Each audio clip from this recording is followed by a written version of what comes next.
Assalamualaikum warahmatullahi wabarakatuh. Apa kabar pemirsa CNN Indonesia? Semoga Anda senantiasa sehat dan selalu berada dalam lindungan Allah Subhanahu wa taala. Amin ya rabbal alamin. Alhamdulillah senang sekali saya Meladia Rahma. Hari ini kembali menjumpai Anda dalam program Gapai Kemuliaan. Seperti biasa, selama 30 menit ke depan kita akan membahas berbagai macam persoalan dan berbagai macam pertanyaan yang sudah masuk melalui redaksi Gapai Kemuliaan. Dan saya juga tidak sendiri, hari ini sudah hadir bersama kita sambut Kiai Haji Haris Sakang. Assalamualaikum Pak Kiai. Waalaikumsalam warahmatullahi. Apa kabar Pak Kiai, sehat? Sehat, alafiat, banyak rezekinya. Amin, mudah-mudahan juga menular kepada kita ya Pak Kiai ya. Semoga kita juga amin. sehat, murah rezeki, senantiasa dalam lindungan Allah Subhanahu wa taala. Amin ya rabbal alamin. Nah, dalam episode hari ini, pemirsa, Pak Kiai Haji Haris Sakam akan menjawab pertanyaan-pertanyaan dari pemirsa Gapai Kemuliaan yang sudah masuk melalui WhatsApp dalam episode Ustadz Menjawab. Nah, bagi Anda juga yang memiliki pertanyaan, selalu saya ingatkan Anda bisa mengirimkan pertanyaan Anda baik berupa pesan teks maupun dalam bentuk video melalui nomor WhatsApp yang tertera di layar kaca. Anda juga berkesempatan untuk bertanya langsung kepada Pak Kiai melalui sambungan Zoom yang nanti akan ditentukan oleh tim Gapai Kemuliaan. Langsung saja Pak Kiai, kita ke pertanyaan pertama yang datang dari Pak Dede ya, asal Cirebon. Kita bacakan bersama-sama. Pak Kiai, bagaimana kita menentukan pilihan dalam perbedaan mazhab? Misalnya dalam masalah sholat. Selain itu bagaimana kita menyikapi perbedaan pandangan tersebut? Silakan. Baik, bismillah walhamdulillah wassalatu wassalamu ala rasulillah amma ba'du, Mbak Mila dan para pemirsa. Ini pertanyaannya kayaknya terlalu tinggi ya. Bagaimana kita memilih mazhab? Barangkali yang dimaksud itu bagaimana kita memilih di antara perbedaan pendapat. Okay. Barangkali maksudnya itu. Sebab kalau yang dimaksud adalah perbedaan mazhab, maka yang bagus di mana kita lahir kita ikuti mayoritas dari mazhab yang ada. Seperti orang Indonesia itu mazhabnya Syafi'i. Ya, orang Maroko itu mazhabnya Maliki. Ya, orang Turki mazhabnya Imam Abu Hanifah. Nah, orang Jazirah itu lebih banyak mazhabnya Imam Ahmad Ibnu Hanbal. Nah, di mana kita lahir maka sebaiknya kita mengikuti ya mazhab mayoritas. Itu lebih bagus karena kalau kita memilih bukan berarti nggak boleh. Kita memilih maka nanti kita sulit sholat berjamaahnya, sholat Jumatnya. Kemudian dalam melakukan ibadah-ibadah tertentu bisa jadi kita dianggapnya melakukan kesalahan. Umpamanya kita mazhabnya Maliki ya, kita mau jadi imam, kita mau pergi, kita cium istri kita. Ketika kita jadi imam, orang was-was. Ketika mengikut sama kita, karena menurut mereka kita sudah batal. Padahal dalam mazhab kita itu mencium tidak membatalkan. Nah, tetapi kalau yang dimaksud bagaimana kita mensikapi perbedaan pendapat ulama. Nah, kalau memang semacam itu benar ini yang dimaksud ya, adalah yang dimaksud ini, maka yang mana saja kita ikuti boleh. Jadi yang paling aslah dalam hati kita boleh kita mengikutinya. Ya, kita tidak mengapa. Jangankan memilih pendapat ya, memilih mazhab aja sudah boleh. Jadi mazahibul arba'ah kajidaril Ka'bah.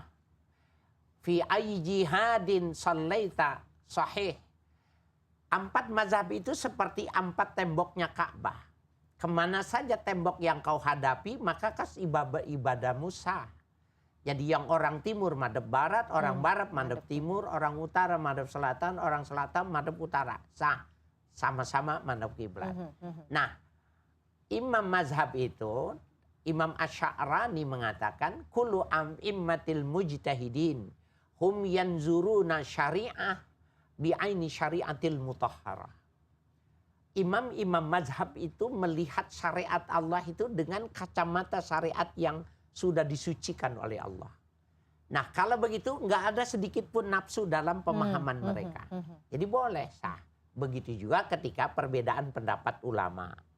Maka sebenarnya perbedaan pendapat di kalangan ulama itu yang mana sebenarnya kalau memang itu perdebatan orang yang memang ahli, imam mujtahid gitu, nggak apa-apa, ikutin aja yang mana.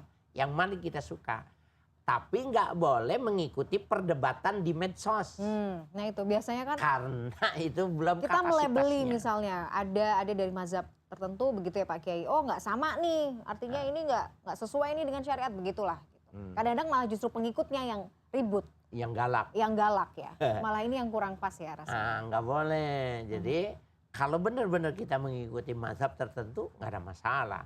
Bahkan kan kita kalau pergi haji bahkan wajib kita taklid ya.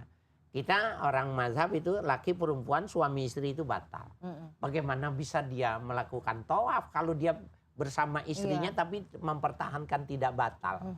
Maka kita bertaklid kepada Imam Malik selama kita ibadah bahwa bersentuhan tidak batal. Boleh, sah. Jadi sebenarnya mazhab ini bukan malah mempersulit ya. Mempersulit gerak tuh malah bukan ya. Tapi malah mempermudah kita ya Pak Kiai. Iya. Ikhtilaful ummah rahmah. Perbedaan ulama dalam berpendapat itu adalah kasih sayang Tuhan. Masya Allah. Pilih aja. Pilih aja yang sesuai. Tapi kita boleh misalnya, karena kita nih tinggal di Indonesia kan tadi Pak Kiai sampaikan kebanyakan kan mayoritas mengikuti mazhab Imam Syafi'i.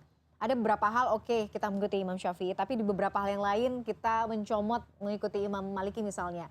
Bolehkah juga memudah-mudahkan kita untuk ambil yang inilah, ambil yang ini. Asal comot gitu boleh nggak sih sebenarnya Pak Kiai? Itu namanya talfik. Talfik, oke. Talfik nggak boleh. Nggak boleh, oke. Jadi kita ketika diperbolehkan taklid kepada hal-hal tertentu itu karena memang posisinya bukan di Indonesia. Ya, bagaimana kita mau tawaf mempertahankan paham itu nggak boleh. Tapi kalau di sini kita memilihnya secara talfik. Sholat kita ikuti Imam Syafi'i, tapi masalah kebatalan berwudu kita ikut Maliki. Kemudian masalah sholat kita ikut Imam Abu Hanifah karena bacaannya nggak perlu baca Fatihah, nggak perlu panjang-panjang, nggak boleh. Nggak boleh ya. Talfik nggak boleh. Disesuaikan dengan itu tadi ya, kata Pak Kiai tempatnya juga. Oke, baik. Kita ke pertanyaan kedua Pak Kiai ini dari salah satu pemirsa Gapai Kemuliaan.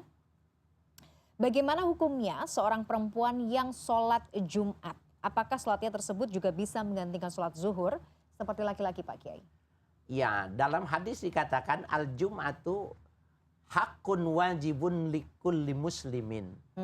Jadi sholat Jumat itu adalah hak yang wajib bagi setiap laki muslim. Nah tidak di dalamnya itu sobiyun wa majnunun wa mar'atun. Anak kecil tidak wajib, orang gila tidak wajib, termasuk wanita tidak wajib. Nah, apakah orang yang tidak wajib boleh melakukannya? Maka ulama mengatakan alat takhir namanya. Alat takhir itu boleh pilih.